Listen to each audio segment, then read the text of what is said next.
माझी थोडक्यात माहिती सांगतो तुम्हाला. मित्रांनो, मी सन 1985 साली पोलीस दलात पोलीस शिपाई म्हणून भरती झालो.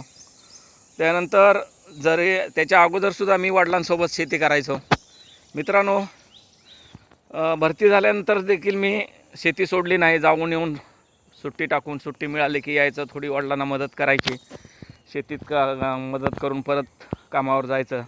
अशा पद्धतीने मी आत्तापर्यंत अजूनपर्यंत शेती करतो आहे. मित्रांनो, अशा पद्धतीने मी अजूनपर्यंत, आता माझं वय 63 आहे. मी आता पोलीस डिपार्टमेंटमधून 2021 साली सहाय्यक पोलीस उपनिरीक्षक म्हणून रिटायर होऊन आलो आहे. आणि मित्रांनो, मला शेतीची आवड असल्यामुळं मी ही अशी आधुनिक पद्धतीने शेतीचा अवलंब केला.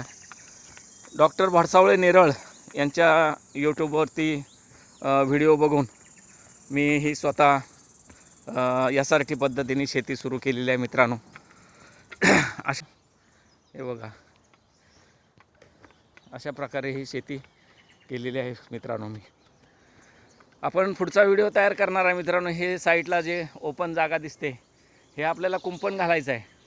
हे भात टोकणी झाली की आपण हे कुंपण घालतानाचा एक व्हिडिओ तयार करू, तो एक आपल्याला पाठवतो.